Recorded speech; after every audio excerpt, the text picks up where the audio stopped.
I'm going to talk now a little bit in detail, so you can run away now. This is where I talk a little bit more detail, technical detail, about engineering carrier aggregation as an example. If you have non-contiguous intra-band, in other words, single frequency band, but you have blocks of megahertz that you want to put together to deliver a high-speed service to a UE, you have to have very good time control. In this example, we have a block of 20 megahertz stitched together with a block of 10 megahertz to deliver 30 megahertz to the UE. This is already being done in the LTE environment with a tolerance of plus or minus 1.5 microseconds. But because of the change in the frame structure of the RF in 5G, this requirement will shrink significantly to plus or minus 260 nanoseconds. This means you have to have extremely good synchronization at the edge of the network between the E node Bs. If you have interband contiguous carrier aggregation, here for example, in the first frequency band you have a block of 20 megahertz, in the second frequency band you have a block of 10 megahertz, you want to put these together to deliver 30 megahertz to the UE. In the LTE environment you can tolerate 1.5 microseconds to put these together and deliver the service. But in a 5G environment, the frame structure will imply a much tighter time control in order to add more carriers, add more radio heads, add denser service, many more connections, and never dropping the connection. In order to do this, we will require a plus or minus 260 nanoseconds between the E node Bs. In other words, much more control of time and time error.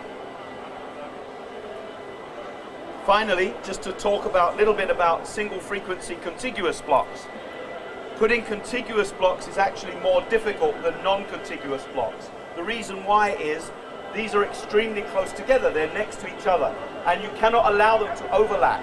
Therefore, when the service is delivered as separate blocks, 20 megahertz plus 10 megahertz next to it, the time control element reduces significantly. Here we have a tolerance of only 130 plus or minus 130 nanoseconds of error between the E node Bs in order to deliver a service with contiguous carrier aggregation, down to the UE. So that was a bit of the technical detail behind carrier aggregation in a 5G environment. How do we meet the challenge for the 5G core? We have several entities that we deliver to ensure that the primary time reference clock, this is a PRTC, is able to deliver a service that can facilitate a very tight time control at the edge of the network. So first, the time error budget for the ePRTC has moved from 100 nanoseconds in the LTE environment to plus or minus 30 nanoseconds in a 5G environment. In other words, 3 times better, much more stringent, much stricter than in an LTE environment. The ePRTC, enhanced PRTC, the standard is G.8272.1. This time reference must come from GNSS, of course, and the distribution will be either 1 PPS or time of day and PTP. The time source, which is a microsemi time source product, is the first enhanced PRTC in the world, and it's extremely difficult to deliver this service. Here is what is required in order to have an enhanced PRTC. First, you have to have a special antenna that reduces the noise on the cable and in the infrastructure between the actual antenna and the engine in the network. In other words, there is noise here which can sometimes go way over 6,500 nanoseconds. You cannot have that noise because you have to have 30 nanoseconds only out of this box. Therefore, we reduce the noise by using a two-way time protocol that actually compensates for any RMS on the physical infrastructure. Secondly, this engine has a rubidium. The rubidium oscillator on its own may deliver 30 nanoseconds, but it can't hold time for very long. If the GNSS signal goes away, the rubidium will very quickly drift out of specification. Therefore, we have a cesium clock to hold the rubidium within the 30 nanoseconds. But one cesium clock is not enough. if you have a cesium clock, it can only hold 30 nanoseconds for less than 20 hours.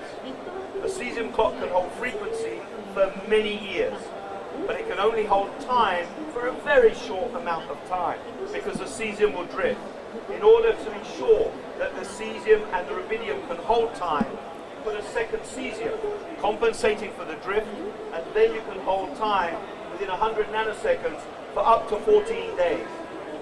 In other words, you have to understand here that we have 30 nanoseconds coming out of this device, and we can hold it at 100 nanoseconds for up to 14 days.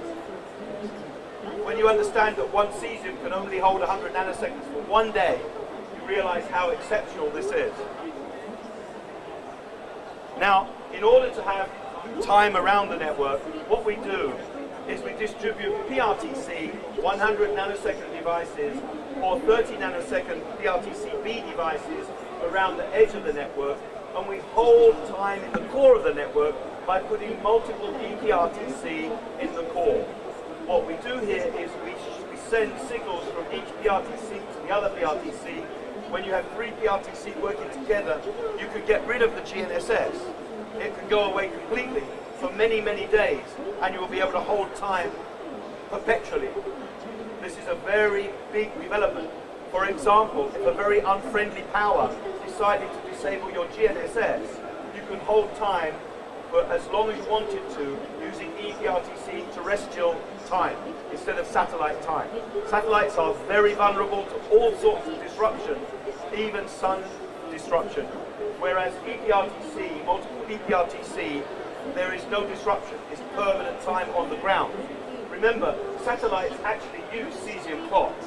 What we're doing here is developing a cesium clock infrastructure for the ground, not just for the sky. And then we deliver the signal to the edge devices. These PRTC today are 100 nanosecond LTE.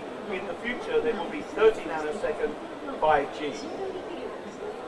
So how do we meet the synchronization challenge for the mobile edge? PRTC and ePRTC in the core today. Talking to the Cloud RAN with cesium ePRTC in the BBU pool and delivering the signal over CIFRI hour. Delivering the signal to the cell site gateway.